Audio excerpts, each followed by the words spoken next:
Welcome back to Heroes on Our Island. I'm your host, Christine Persichetti.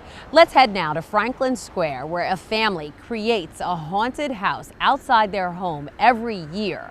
It's hair-raising, but it's also fundraising.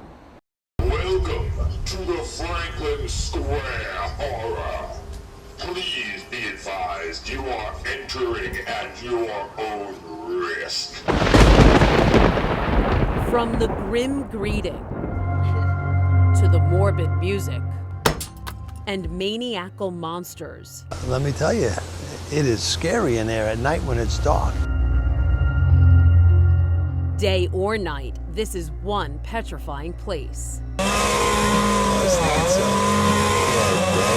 Joe Allocco, who's behind the Leatherface mask, is also behind this annual Halloween haunt in Franklin Square.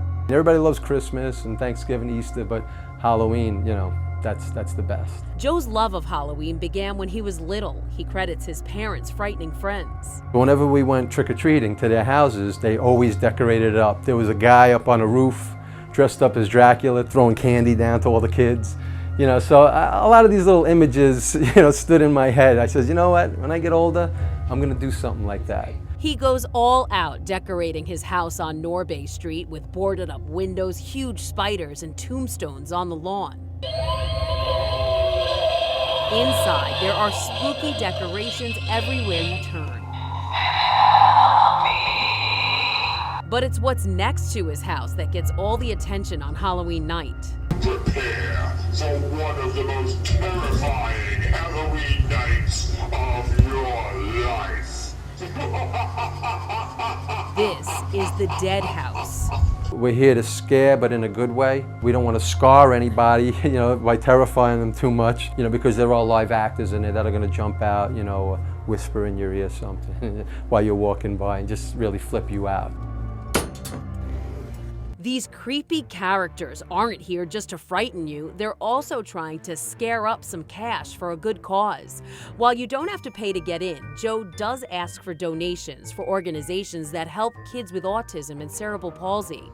Kids like his son Joseph. When he was born, he was missing 3/4 of his blood. The 16-year-old was diagnosed with both cerebral palsy and autism at a young age and started receiving early intervention, which Joe says made a huge difference. I wanted to give back. I see what they did for my son and how they took care of him.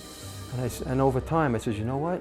I'm going to do something good because I see all the good things that these places do for my son. And since in the past 18 years, Joe's haunted house has become the place to be on Halloween night. Curb to curb people. We're the last house on a dead end, and this block is about 400 feet long. And I'm talking 400 feet of people. Thousands of people come out for a bone-chilling good time every year. Joe thought it would be a wicked way to raise money. 100% of it goes to either Camp Anchor in Lido Beach, United Cerebral Palsy in Roosevelt. I try to keep it here on Long Island. Long Islanders are given, and I try to put it back into the community that way. And it's because of the community that this haunted house is such a hit. All of the neighbors on this street get involved. Turns out they're actually alarmingly good actors. It brings the community together. It's like, you have Christmas, it's with the family, Thanksgiving, family. But when you have Halloween, you have neighbors that you haven't seen in years, neighbors that you don't even know. You make so many more friends and meet so many new people. You bring that whole community together. It's awesome. It's also a family affair. While Joe, who's an artist by trade, is the creative one, his dad, Emilio, an architect, helps build the structure.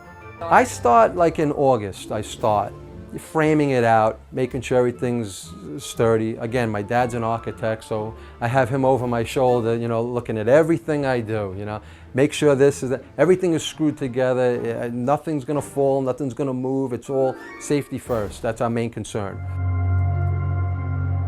And year after year, they change it up, so it's a nail-biter, even for repeat visitors.